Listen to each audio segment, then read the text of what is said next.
Yay! Well, here's my script. I've had plenty of time to write it, so there we are. There are not going to be many jokes from me tonight, I'm afraid. I'm the original 7-stone weakling. I could never deliver a punchline. So I never thought I'd end up trying to do comedy on stage. I always wanted to be political. But nobody ever agreed with me or voted for me or anything like that at all. It got so bad that the government would only renew my passport for 1 year at a time. Serious. So in 1981, I thought, sod it. I renounced my UK citizenship and I became a citizen of the world. That's sort of like an ex-Brit doing a Brexit and hope that nobody else gets it. So, what I'm trying to say is that, well, citizen, I could issue my own passport from me to me, and guaranteed by me. I ended up with a nervous tic as a result. As you can see, I keep jerking my head down, and I can never figure out why. Anyway, June the 30th, 1981, I set off from Ireland to go for a walk with a world passport.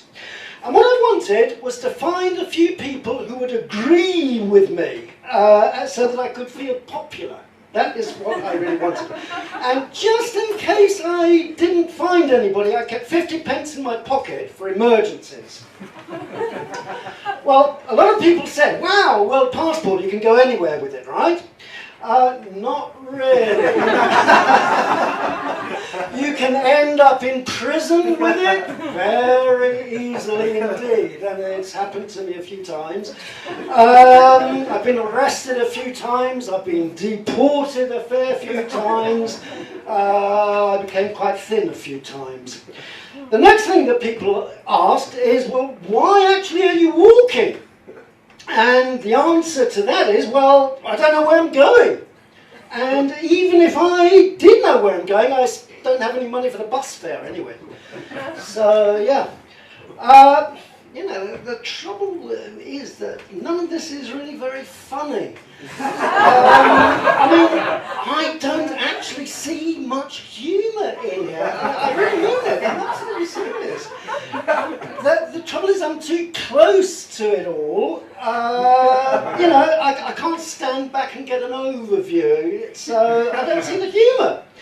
The only real joke that I am aware of is the time I made a hunger strike for a Russian visa in Copenhagen. I wanted a visa to walk through Russia. It was 1982 by then, in the middle of summer.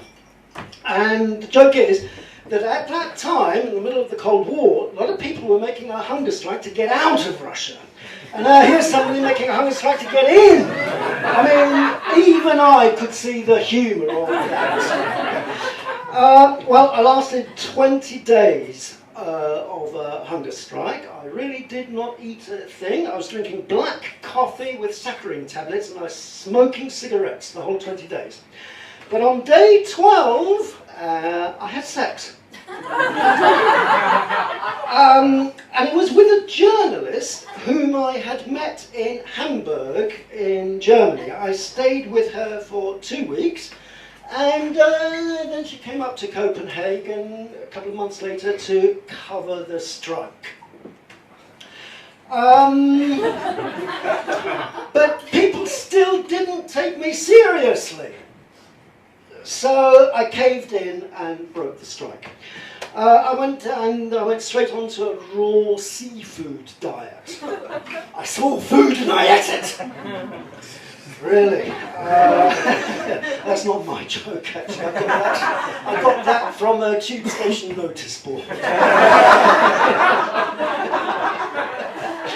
I'm not sure how much time we've got left. No. Well, 30 seconds. Okay, I'll start speeding up. I'll start at the end and work backwards. I never did get a Russian visa, so I jumped over the border into Russia in the tip of Norway, where there really is a border between Russia and Norway. The Russians kicked me out on the same day. back in Norway, I was in prison for 2 weeks while they tried to figure out what to do with me. And I was told that they asked the British government to issue an emergency British passport for me. And the British government refused. And that was still Maggie Thatcher at the time. Bless her. But anyway, eventually after 2 weeks I was put on the plane coming back to Heathrow. And I came through the channel marked Other. And the guys at the desk just said to me, "Oh, hello, decided to come back then, have you?" And that was it. And here I am tonight. Thank you very much indeed.